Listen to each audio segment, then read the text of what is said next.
So let's hear it for Jerry Mitchell.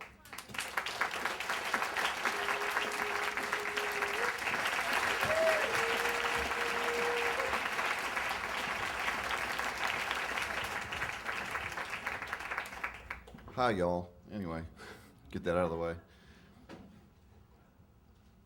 I'm standing on the front porch facing Byron D. LeBeckwith, the notorious Klansman who killed Medgar Evers. He wasn't caught doing that, but he was caught trying to plant a ticking time bomb outside a Jewish leader's home in New Orleans. You see, my stories are the ones that got the case reopened against him, as well as other Klansmen. But he hadn't figured that out, or at least I thought so. My wife was 8 months pregnant at the time. She begged me not to go visit him. It's a trap. I have to go. I don't want to raise the children by myself. I have to go. If you go, I'll never forgive you. Karen, I have to go. Beckwith made me answer all these questions before he'd ever let me come to his house. Where'd you grow up? What are your parents' names? Where do they live? Where do you live? Where do you go to church? Are you white? Fortunately, my conservative Christian Southern upbringing meant I passed with flying colors. So he welcomed me at his house and walked me into the living room. And for 6 hours, he spewed one racist remark after another. After the interview ended, he walked me out into the darkness, walked me out to my car, then blocked my way, and stood in front of me and said, "If you write positive things about white Caucasian Christians, God will bless you. If you write negative things about white Caucasian Christians, God will punish you. If God does not punish you directly, several individuals will do it for him."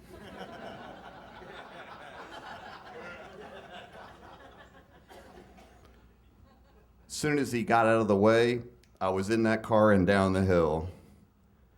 My descent into the world of racist killers began when I saw the movie Mississippi Burning with a couple of FBI agents who investigated that case, which involved 3 civil rights workers who were killed in '64 in Mississippi, 2 of them from here in New York City. But the thing that's just always stuck in my craw is for someone to get away with a crime, especially murder, and that's what happened in these cases.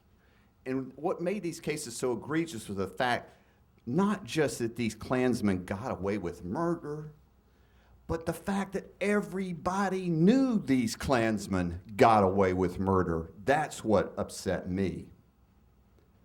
I talked to Beckwith not too long after that, and he had figured it out by this point that I'd done the stories. So I talked to him on the telephone, and he said, "I'm gonna live to be 120. I don't know how much longer you've got. You're a reckless driver. You may have a wreck, or somebody may molest you. Do you know somebody who'd do that?" And I said, "Do you?" It frightened me, and I remember checking into my car for a while. And the thing I realized was he could kill me,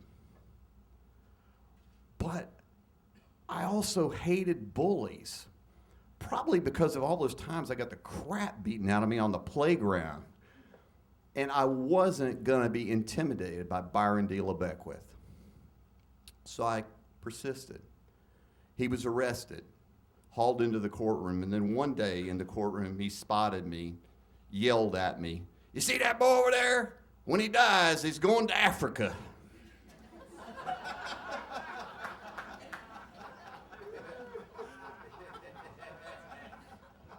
I turned to my friend Ed and said, "You know, I've always wanted to go to Africa." On February 5th, 1994, a jury convicted Byron D. LeBeckwith of the murder of Medgar Evers. And when the word guilty rang out, the sound cascaded down the hall, the cries of joy, until it reached an open foyer of white and blacks, and just exploded in applause. I just felt chills down my spine because I realized what had seemed so impossible really was possible. There were dozens more cases that could be prosecuted other than this one. A couple of days later, the sheriff calls me and tells me that when they took Beckwith off, he kept saying 2 words. I'm like, what 2 words? Like, Jerry Mitchell?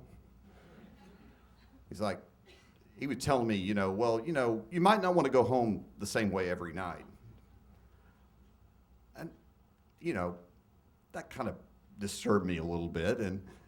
But I never told my wife about that because she was already worried I was going to be killed or her family harmed. She wanted me to write other investigative stories. But one day, the family of Vernon Damer asked me to come and meet with them in Hattiesburg, Mississippi. And the widow of Vernon Damer, with tears in her eyes, asked me to help her find justice in her husband's case. So here I weighed my own family's interest and heard her story. I couldn't say no. You may have never heard of Vernon Damer, but you should have. He was an African-American farmer who spent his whole life fighting for the rights of all to be able to vote. The Klan didn't like that. They attacked him and his family one frigid night, January 10th, 1966. They threw firebombs into the house. They began firing their guns into the house. He woke up, grabbed his shotgun, ran to the front of the house to defend his family so his family could escape safely out a back window. Unfortunately, the flames of the fire seared his lungs, and he died later that day. A few weeks later in the mail came his voter registration card. He had fought his whole life for the right of all Americans to vote, but had never been able to cast a ballot himself. The man who ordered that killing was a man by the name of Sam Bowers, the head of the White Knights of the Ku Klux Klan in Mississippi, the most violent Klan organization in America. If you saw Bowers, he looked like a kind grandfather in a seersucker suit. And I had people tell me this too. They're like, Jerry, why do you bother these old guys? And I say, look, the thing you're forgetting is these are young killers who just happen to get old. You see, the White Knights of the Ku Klux Klan were responsible for at least 10 killings in Mississippi.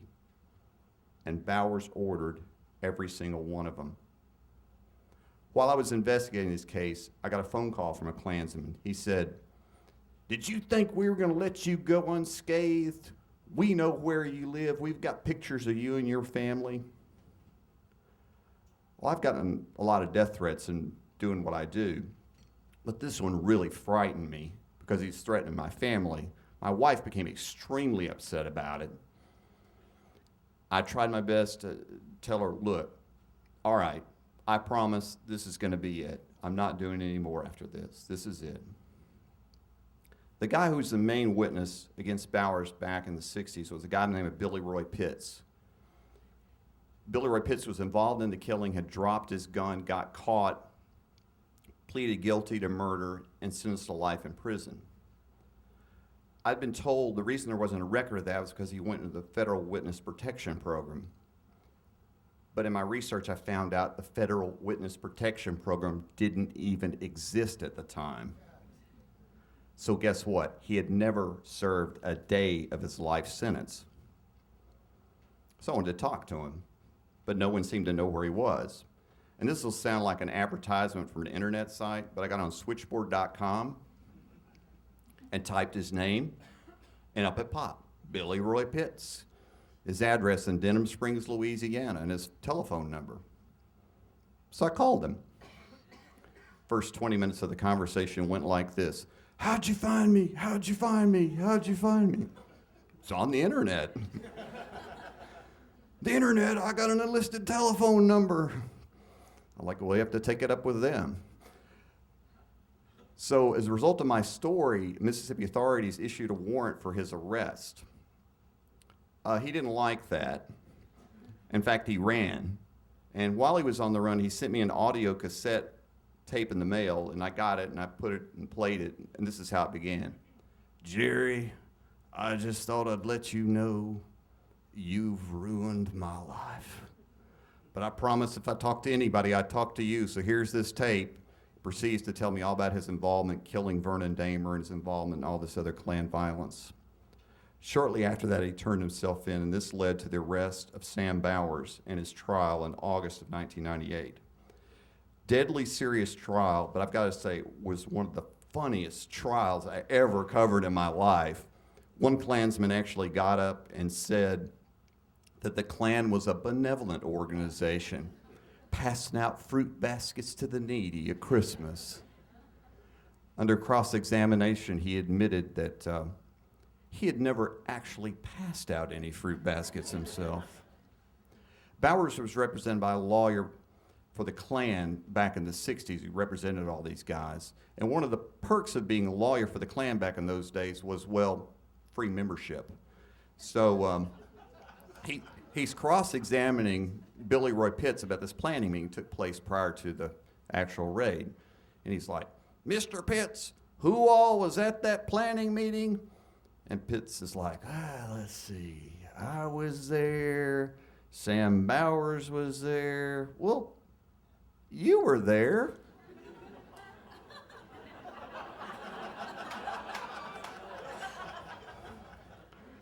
And Bowers' lawyer's like,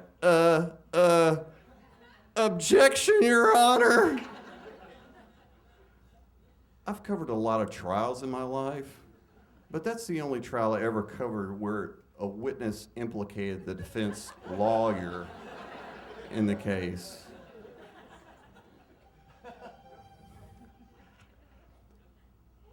On August 21st, 1998, Sam Bowers was convicted and sent to prison just one cell down from Byron D. LeBeckwith. Back home, I had promised my wife I would stop, but I couldn't stop. My heart wouldn't let me. I couldn't let these Klansmen get away with murder. So I started secretly kind of working on these cases, continuing to work on these cases, and sure enough, she caught me. I was worried she'd just be furious with me. And she told me she was always going to worry about me. She would never stop worrying about me, but that she understood these cases were more important than her fears. She gave me her blessing. I felt so relieved. This like a burden had been lifted from my soul. 21 more men followed Sam Bowers to prison after this. A miracle if ever there was one. And the FBI today is investigating dozens more killings that were unpunished in the civil rights era. Not long after Sam Bowers was convicted, Billy Roy Pitts testified in this hearing. And when he got done testifying, he walked to the back of the courtroom and ran into the Damer family. There was a widow, Mrs. Damer, several of the Damer children. And Billy Roy Pitts apologized to Mrs. Damer for what he had done and asked for her forgiveness.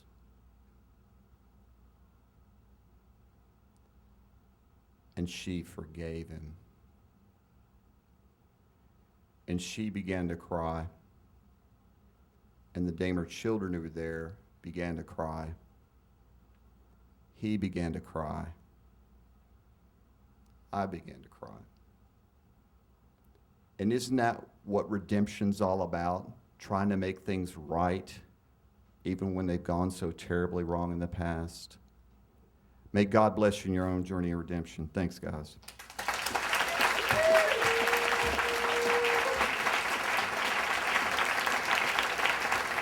Jerry Mitchell.